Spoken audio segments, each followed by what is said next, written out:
Hello and welcome back to English Today. And this is DVD 7 and the third DVD in your elementary level. And in this DVD, you will see another 2 episodes of our story, That's Life, followed by our special TV programs. In the cinema program, they will be talking about the Sundance Film Festival, followed by a debate about e-learning. Then, in the grammar section, we will study more about adjectives, in particular the comparatives and the superlatives. So, happy studying. Well, guys, why don't we go to the cinema tonight? That's a great idea. What's on? Well, there's the new film with Schwarzenegger. That should be good. You're joking, right? No, I'm not.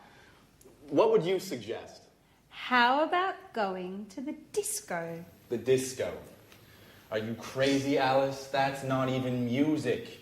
That's simply noise. Come on, Peter.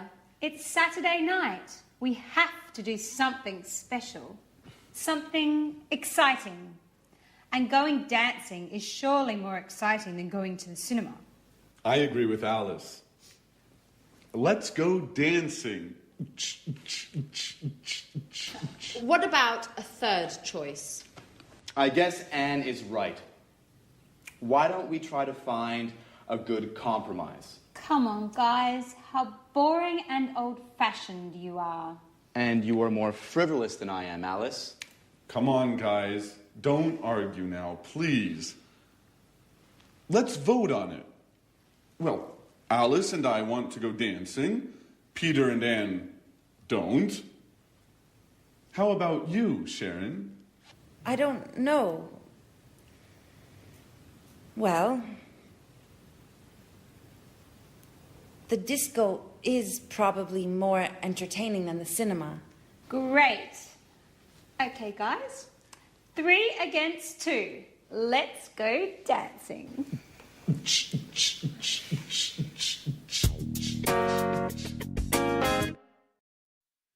Hello and welcome back to English Today for some more English. Now, what would you prefer? Discotheque or cinema? Dancing or a film? Well, we're going to look at comparatives now. I have to buy a camera and I need to choose one. I have to make a choice, so I have to compare 2 different types. Here I have 2 types. Look, this one here and this one here. Now they're quite different. Listen to the language I use when I compare them, okay? Now, this camera is smaller than this one. This is really quite big. It's bigger than this. And it's also heavier, this camera, than this one. This is a light camera, so it's lighter than this model. Now, this model looks more sophisticated and probably more artistic than this one. Whereas this one looks more practical, but maybe less complicated. What do you think? What else? Well, this is definitely more expensive than this one. This is probably cheaper, I think, because this has a big lens as well. So, I'm not sure. What do you think? I like the idea of a more sophisticated camera, but I think it's more expensive. So I think I'll have to go for the cheaper one, which is the digital one. I think I'll choose this. All right? Good. Now, let's go and have a look at the language and see how we formulate comparatives in English. All right?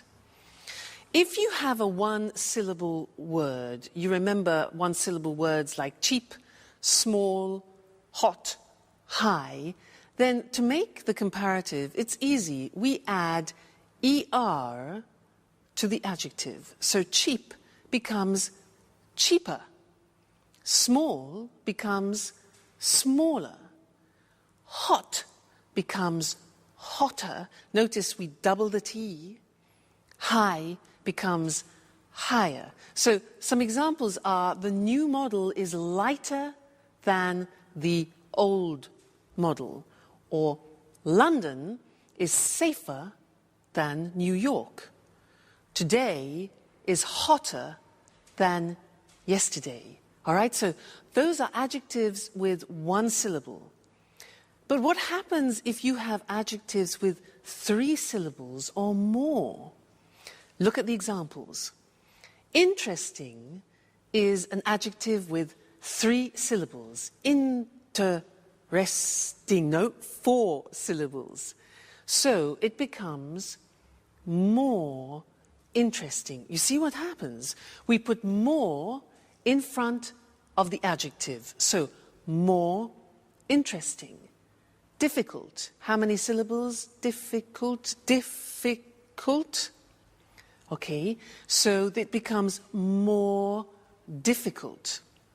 Therefore, the example we have next is the new model is more practical. Or London is more expensive than Madrid, for example. This test is more difficult than the last test. So you see, how we formulate the comparative depends on the adjective that we use. If it's a 1-syllable adjective, we add er, cheaper. If it's 3 syllables or more, we add more in front of the adjective, like more difficult. Okay? Now, we are going to go back to That's Life, where the girls are getting ready to go dancing. They use a lot of comparatives in the conversation. Listen carefully and try and recognize them. Okay? Great.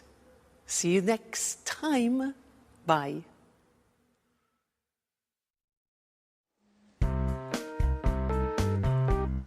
Here's my party hat. How do you like it? You look great. I envy you. Hats really suit you. Well, I envy your room, Anne. But with all this traffic, how do you sleep? Oh, I'm used to it. Which disco are we going to? Paradise. It's a new disco on King's Road. It's very nice. Did Tom and you go there together? Yes, we went last Saturday. We spent a nice night together. Maybe I asked the wrong question. You don't like Tom, do you? He's boring. Very boring. Besides, he's an Aries and he talks too much. Last night, for example, he showed me all the pictures of his holiday in the Alps. He talked for an hour about the mountains. But I hate the mountains. Why do you say that? The mountains are beautiful and spectacular. I prefer the beach. It's more relaxing and entertaining. Oh, I don't know. I think the beach is more boring than the mountains. Why do you say that? Well, think about it. Lying on the beach every day, it's much more interesting to be walking in the countryside. Yes. But it's usually colder in the mountains. I think the beach is also more romantic. Girls, stop talking nonsense. How do I look? You look very pretty, Alice. Thanks, Sharon, but you look better than me. No, how can you say that? You're much more tan than I am. Yes, but you are in better shape. And me? How do I look? You are very pretty too, Anne. I'm sure I'm not nearly as beautiful as you. Come on, guys. Stop making stupid comparisons. Let's just say that we're all different. Hey, girls. Okay, are you ready? I need your advice. Which shirt is better according to you? The red one, it's much better than the blue one for a disco night. And you, Sharon? What do you think? Well, I think The red one is funnier, while the blue one is more professional. I prefer the blue one. So, girls, which shirt should I put on? I told you, the red one. With that one on, you'll look more macho. Yes, macho. That's the right word. Really? Macho? I like it. Okay, I'll put on the red shirt. Do you agree with Alice, Sharon, about being macho, I mean? Come on, Jack. It's late. The disco's waiting for us.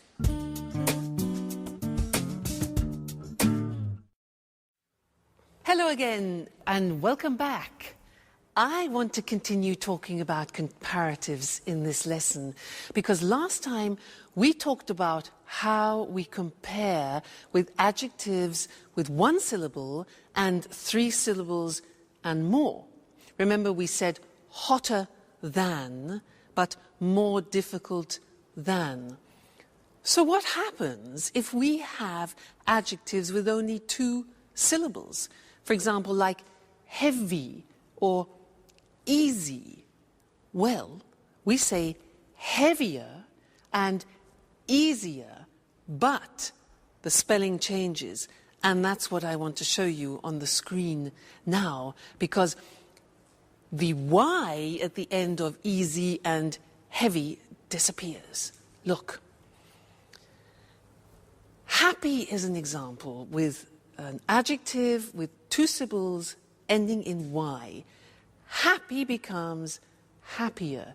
Take out the Y, put in I-E-R, okay? Then funny, funnier, and easy, as we said before, easier. Heavy again, another example, heavier. Okay, so be careful. Remember that the Y becomes an I. Some examples. I'm happier than you. His joke was funnier than mine. English is easier than Russian. All right? So that's important to remember. But that's not all. There are some real exceptions, as always, in the English language, also in the comparative form. And that's what I want to look at with you now. It's very important. The question is, what is the comparative of good? The comparative is completely different. It's better. So you would say, this camera is better than that camera. All right, so good becomes better. What about bad? Again, it's completely different. Bad becomes worse. Today's weather is worse than yesterday's, okay?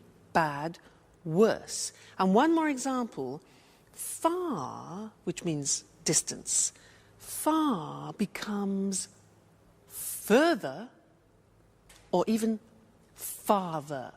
Both possibilities, farther written F-A-R-T-H-E-R,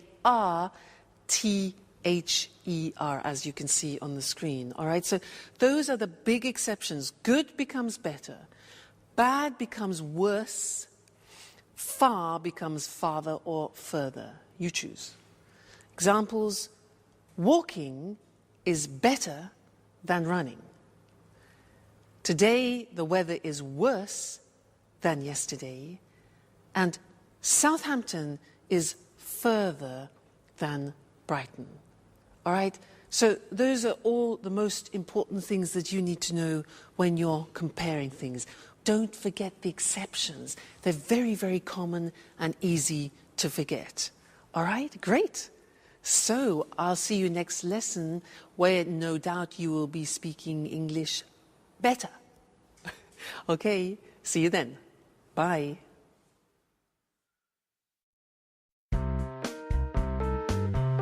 So, Tom, which do you think is the best? I think Prague is the most interesting. Are you sure? I think Vienna is more exciting than Prague. Yes, but it's certainly the most expensive tour. It doesn't matter. My father is going to pay for everything. And what about Madrid? I think it's probably the most exciting. Why do you say that? Well, the nightlife. I'm sure there are a lot of discos. That's true. But it is certainly the hottest city. You're a good friend, Tom, but you are so boring. I don't really care about the weather. I just want to enjoy myself. This trip is my father's birthday present to me. I want to go to Europe's most interesting city, but also the most special and the most entertaining one. I see. Well, I think all three are interesting cities. Hi, guys. What are you doing? My father is going to give me a trip for my birthday, so I'm choosing where I would like to go. Oh, really? That's great. Are you going alone? No, my father promised to come with me. Oh. Well, do you already have an idea of where you want to go? Not yet. I can't make up my mind between Vienna, Prague and Madrid. Tom was making some precious suggestions. But she isn't taking my advice, as usual. Well, I think Prague is probably the oldest city, but Vienna is the most interesting one. There are a lot of important meetings in Vienna. Oh, and lots of museums too. Well, Madrid also has a lot of museums. Do you agree with that? Yes, that's true. But Madrid is certainly the hottest city. Oh my God, Anne. You are like Tom. You both talk nonsense. I think you two should go out together. I think you would get on well. Alice, what are you talking about? You're joking, right? Well, not really.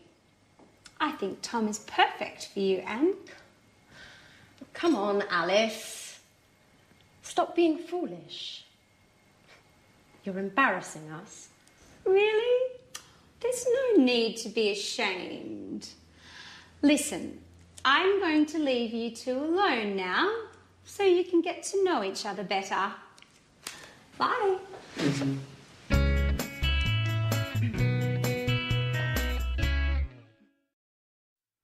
Hello again. Now that's an interesting couple. Tom, who is an obsessive museum goer, Anne, who is an obsessive cleaner. Put them together, and what have you got? The cleanest museum in the world.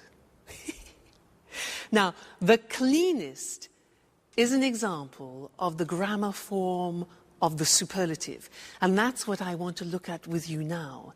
I want to give you some examples. So listen carefully to what I say. All right? Good. So, good morning, ladies and gentlemen. Are you having problems opening your bottles? Well, I have the solution for you. Here it is. A revolutionary bottle opener. This is a bottle opener. Have you been using these old models like this and been having problems? Well, this is the most intelligent and the most revolutionary bottle that you can find. Bottle opener, it's called, okay? So, how does it work? You take your bottle of wine. You open it up like this. You open it here. You put it on the top of the bottle, like that, over the cork. Then, in this position, you see, hold it strong. Take the lever like this, and you pull over like that. Okay? Takes a little bit of effort, but not like that one. Then, you push it back, and what happens? Bingo! Out comes the cork. Then, the same action, hold it tight, pull it over, the cork comes out, and we are ready to drink. This is, ladies and gentlemen, the most effective, the newest, the quickest, the smartest and the most revolutionary bottle opener that you will ever find. And it's the most economical. It's the cheapest. It only costs €20 for you. So, buy one today and let's pour some wine and toast to the most superlative bottle opener in the world. Cheers. That's nice. Great. That was the superlative. Let's go and see it on the screen. Nice wine. Now, when we have an adjective with one syllable, like cheap, what we do is we add the at the beginning to make it superlative, and then we add est to the adjective. Look at the examples. It's the cheapest, the newest, the quickest, the smartest bottle opener in the world. Okay, so the plus est at the end. Now, if the adjective is 2 or 3 or more syllables, it changes, as I said, and it becomes the most effective. Now, the adjective doesn't change, but in front of it we put the most effective. It's the most economical bottle opener. It's the most beautiful, it's the most revolutionary bottle opener. Okay, so again, be careful. Is it a 1-syllable adjective? Is it a 2 or 3 or 4-syllable adjective? Because it changes. Great. Now, let's go back to life. That's life, where Jack and Peter are talking about football. They're talking about the best football team in the world. Okay? And I'll see you later. Cheers.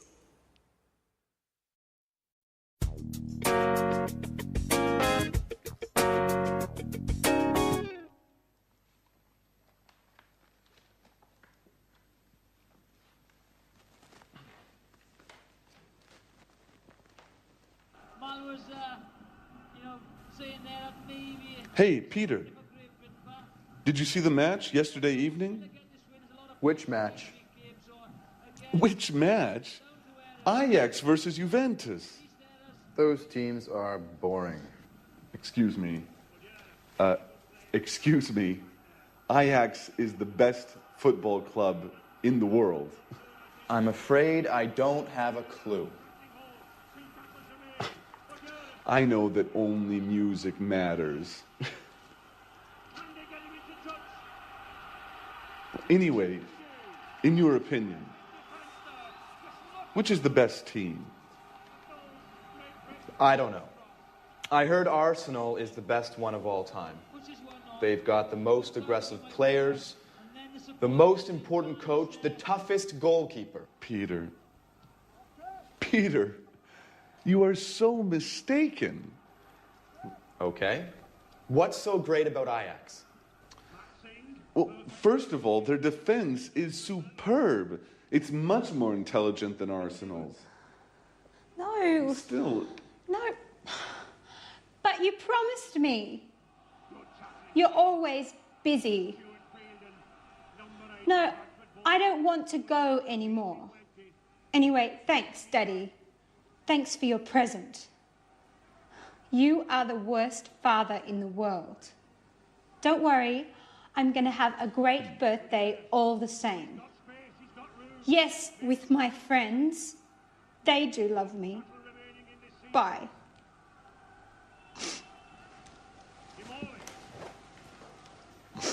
Is everything okay, Alice? No, nothing is okay. My father keeps on being the same. Oh, come on, Alice. Don't cry, please. Tell us what happened. Well, you know, I told you my father decided to give me a trip for my birthday. Well, he promised to come with me. And just now, he told me that he can't anymore because he has some important work to do, as usual. Oh, don't be angry with him. Even if he has something important to do, you can leave for your trip anyways. No, I don't want to go anymore. Well, don't worry, Alice. We are going to give a big party for you. Isn't that true, guys? Absolutely. Of course. You are the most brilliant, the smartest, and the funniest roommate we've ever had. Even if sometimes you are a bit lazy. You need a special party.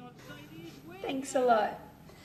You are the best friends in the world.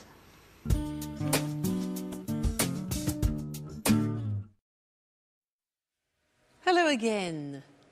Now, you know, Mr. Monkey reminds me of Jack. He's obsessed with football, but he's very sweet. Did you hear what he said to Alice? He said, "You're the most brilliant roommate we've ever had." That's really sweet. And did you hear them talking about football? Well, I don't know what you thought. They said, this was Jack, he said, "Ajax is the best football team in the world." Debatable. Alice said her father was the worst father. And Jack then said, "You are the funniest roommate that I have ever had." And so these are all examples of exceptions in the superlative form. I want to go to the screen now and look at those because they're not that easy.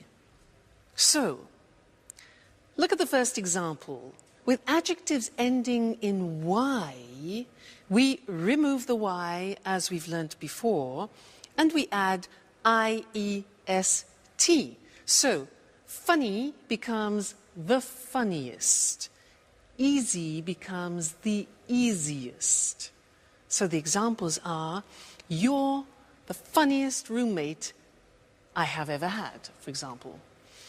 Or Naples is the noisiest city in Italy. Or it's the happiest day. All right, so those are two-syllable adjectives ending in Y. Now look at the exceptions. Remember, we have already learned that good, bad, and far are exceptions in the comparative. Well, look at the superlative. Good in the superlative becomes the best. So it's good, better, the best. Bad in the comparative is worse, remember? The superlative is the worst. Notice the T. Bad, worse, the worst. Don't forget to pronounce the T. And then far, the comparative we said was farther or further, and the superlative form is the farthest or the furthest. Okay? So, those are the three most important exceptions. You need to learn those by heart because words like good and bad we use every day. So, try and memorize them, all right? And I'll see you in the next lesson. Bye. Good morning, good morning. Welcome to this week's edition of Talk Cinema. Here in the studio with me is Sanjeev Gupta, our cinema expert. Good morning, Sanjeev. Good morning. Well, Sanjeev, what are you talking about today? Today I want to talk about the Sundance Film Festival. Sounds interesting. I've heard of the Sundance Festival. What exactly is it? Well, to put it simply, Sundance is a festival for independent films and people interested in them. Okay. Can you explain what an independent film is? Independent films, sometimes they're called indies, are films that don't come from the major Hollywood studios. They're produced and financed by the directors themselves, and they're usually low-budget productions. But of course, this doesn't mean that they're appreciated less than normal commercial films. Of course, independent films can be very interesting, and often they deal with contemporary issues. Exactly. You can't compare independent films with Hollywood blockbusters. They're two completely different things. Well, Hollywood films are more spectacular. They're usually high-budget productions, and the money comes from the Hollywood studios, not from the directors. There's more money to spend, so they can feature famous stars. There's another important difference here. Hollywood movies are distributed throughout the world. That's how they make so much money at the box office. Right, Sanjeev? Right, Lucy. On the other hand, independent films generally win the praise of cinema critics, but make less money at the box office. OK, let's go back to the Sundance Film Festival. Well, this festival has nothing in common with the Oscars night in Los Angeles, but it is the most important film festival in the world for independent films. It's important because it promotes the work of many young directors. When did the festival start? Robert Redford organised the first festival 25 years ago. The festival takes its name from Sundance Kid, the character Robert Redford plays in the film Butch Cassidy and the Sundance Kid. Today, the Sundance is divided into two sections. The main section is called the American Competition and is for American films and documentaries. The second section is the World Cinema Competition. This is for all other films. You know, Sundance is great fun. In addition to the films, there are parties and concerts and also special meetings for film students. Well, the Sundance Festival sounds fun. It's smaller and younger than other film festivals. There aren't lots of Hollywood stars. The awards aren't as prestigious as the Oscars. But it's an important festival. Right, Sanjeev? Right, and don't forget, it's great fun. OK, thank you, Sanjeev. And goodbye. Goodbye. Goodbye, and see you next week for another edition of Talk Cinema. So, the Sundance Festival takes its name from the Sundance Kid, the character that Robert Redford plays. A character is a person in a film. And we say that an actor plays a character. And let's have a look at some of the vocabulary and expressions we use to talk about films. There are independent films and Hollywood blockbusters. First of all, what is an independent film? It's a low-budget production that is not produced or financed by a major Hollywood studio. Major means big and important. A low-budget production is a film made with little money. And what's a Hollywood blockbuster? It's a high-budget production that is produced and financed by a major Hollywood studio. A high-budget production is a film made with lots of money. To produce a film means to make a film, and to finance a film means to find the money to make a film. We say a film is produced by and financed by someone. So, an independent film is usually produced and financed by the director of the film. The director is the person responsible for making a film. He or she directs the actors and decides how to tell the story of the film. Independent films are sometimes called indies, which comes from the word independent. Because Hollywood blockbusters are high-budget productions, they can feature famous stars. Famous stars are famous actors. So, if a film features famous stars, it means that famous actors and actresses are in the film. Pretty Woman features Julia Roberts and Richard Gere. We say Hollywood blockbusters are commercial films. This means they are easy to watch and easy to sell. They're made with the purpose of making money. All right, cinema lovers, that's it for now. Bye, and see you again soon. Hello. Welcome to this week's edition of Let's Talk, the Saturday evening debate with our commentators Tom and Marie. Good evening. Tonight I'd like to hear your thoughts about e-learning. You know, when I was a teenager, I hated school and studying. As you can imagine, my exam results weren't very good, so I couldn't go to university. Now, I'd like to study philosophy, and I'm thinking of taking a distance learning course using my computer and the internet. Well, e-learning. The E means electronic, so e-learning is electronic learning. This is a new and convenient way of studying. Many universities around the world now offer distance learning degree courses via the internet. You can take a course from a university in England or in the States without leaving your home. That's true, but you need to have a lot of motivation to take an e-learning course. Why? Well, good time management skills are very important for successful e-learning. You mustn't waste time. You must study a little every day. It isn't always easy, especially if you work. Okay, e-learning courses can be more difficult. Traditional courses can be better.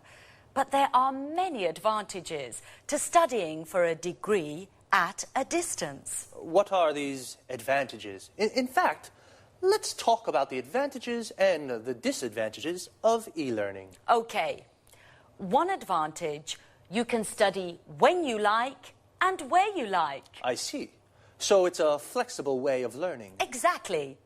Another advantage is that e-learning gives people a second chance to take a university course without giving up your job. You can study and work at the same time. I'm sorry, Marie, I don't agree. When you work, it can be very difficult to find time to study. Besides, students can feel lonely and isolated when they study by themselves. Wait a minute. This is where the electronic part helps. There's lots of interaction with other students and course tutors. Some courses use virtual classrooms to teach small groups. You can see your tutor and other students on your computer screen.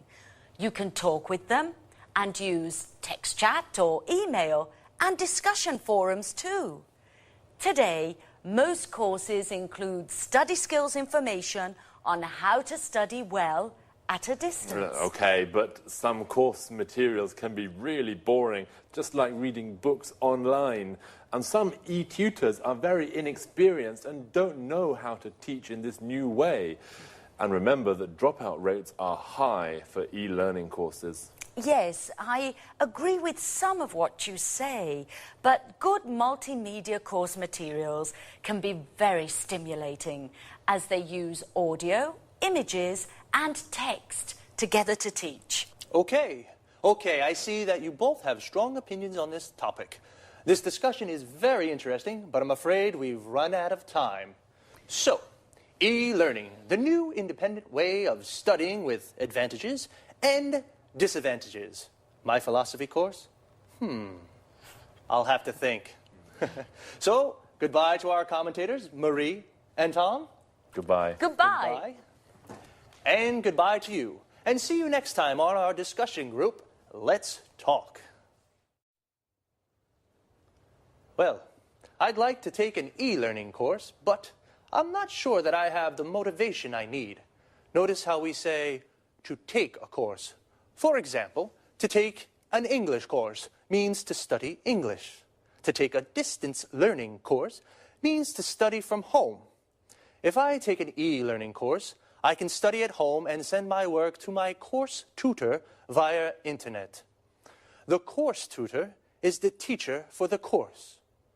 Most people go to university. To go to university means to study full-time at a university. We can also say someone is at university. For example, I'm at university means I'm studying for a degree at a university. A degree is the qualification you get when you complete a university course. A degree course can take from 3 to 5 years, depending on the subject you study. I wanted to study philosophy at university. We say to study a subject at university. For example, my friend Sasha is studying mathematics at university. We can say she goes to university. She's at university. She's studying mathematics at university. She's taking a mathematics degree at university. We can also say she's studying for a degree in mathematics. Notice we can say either a mathematics degree or a degree in mathematics. With e-learning courses, people study for a degree at a distance. This means they study at home. They don't go to the university to study. But Tom said the dropout rates for these courses are high. The dropout rates is the number of people who don't finish the course. The verb to drop out means to not finish a course. We can say to drop out of school or to drop out of university.